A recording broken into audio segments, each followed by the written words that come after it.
Alright, so today on the channel we're going to be taking a look at iOS 13.5. So this was announced a few days ago along with iPadOS and also tvOS and watchOS. So I already did a video on watchOS. For tvOS there's really no major differences, just some bug fixes and things. But for iOS 13.5 and iPadOS 13.5 there are some major changes here. So we're going to take a look at those in this video. Now I was going to make a video for iPadOS, but the features are basically the same. I'll talk about it a little bit more later on in this video.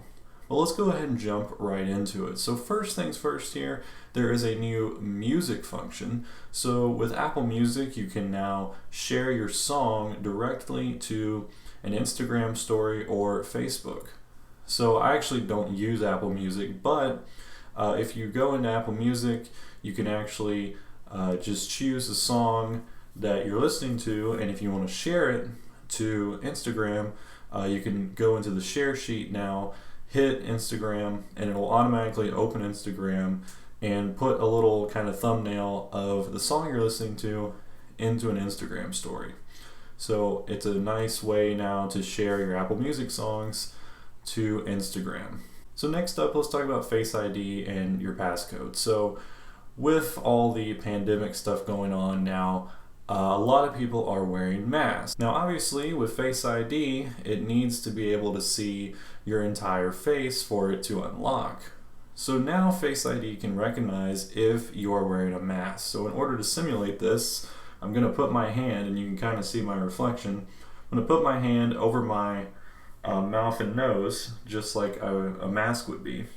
So we're going to do that, and now when you swipe up, it automatically shows you your passcode instead of trying Face ID. So let me show you that again. Put my hand over my mouth, swipe up, and it goes straight to your passcode. Now if I take my hand off my mouth, swipe up, Face ID works perfectly fine. So it can now recognize an obstruction over your face like a mask would, and just automatically show your passcode prompt instead of trying Face ID multiple times. And this also will work if you are in any other applications that may require Face ID authentication. The next thing here is for FaceTime. So with FaceTime, there's now a new automatic provenance feature. But all you have to do is go into your settings, scroll down to FaceTime, and then when you're in FaceTime, scroll to the bottom, and there'll be a new toggle switch for speaking, and it says something like automatic provenance. So basically what this allows to happen is whoever is speaking, their tile during a group FaceTime call will automatically become larger. So it kind of just shows you who is talking visually. So that's pretty nice new feature. So if you use group FaceTime calls, you'll probably enjoy that. So again, with the pandemic that is currently happening, Apple and Google teamed up to create a little API kind of thing for your phones. So basically it logs coronavirus exposure. So your phone can communicate with other phones in your area, and it'll automatically let you know whether or not you've possibly been exposed to the COVID-19 virus. So to find this, you go into your privacy settings. In your privacy settings, you can hit the health right here, and you can see up top you now have a new COVID-19 exposure logging. So your phone will be able to exchange random IDs with other devices using Bluetooth. Now by default, this is actually turned off, and it cannot be turned on from the user. It can only be turned on through another application. Now you do not have to turn this on in another app, but if you would like to know if you've possibly been exposed, basically the API is here to let you know. And you can see you would have your active applications right here that are using this. You also have exposure checks, and then your exposure log can be deleted. So this is now here, the framework is, so developers can take advantage of this if they want to. And I think there's maybe a few apps already that are actually using this. So if this is something you want to do, it's here now. Now the next thing has to do with a medical ID. So you can go into your health app on your phone and set up a medical ID. This basically gives first responders important information regarding your health. So they may need to know that you have a certain condition in order to treat you properly. Well, you can put that in your medical ID.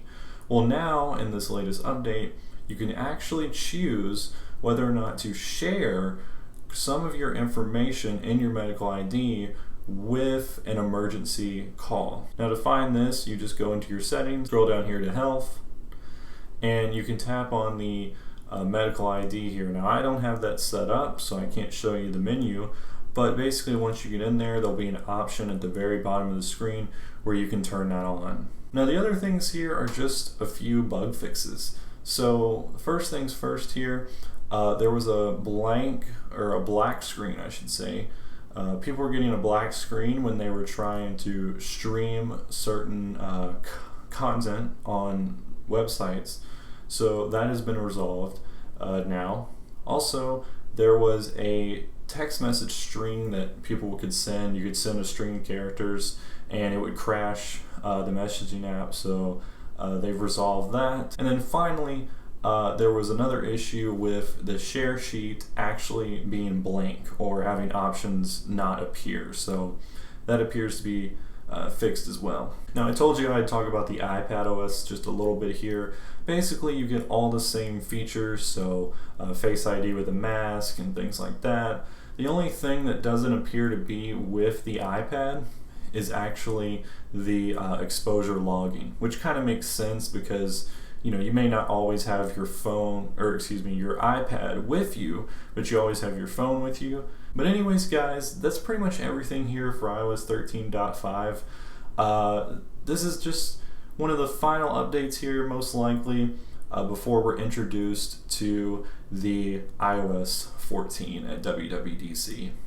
So, hope you guys enjoyed this video. Be sure to check out my watchOS video as well. You can check out that update and all my other videos on the channel. Thank you guys so much for watching as always.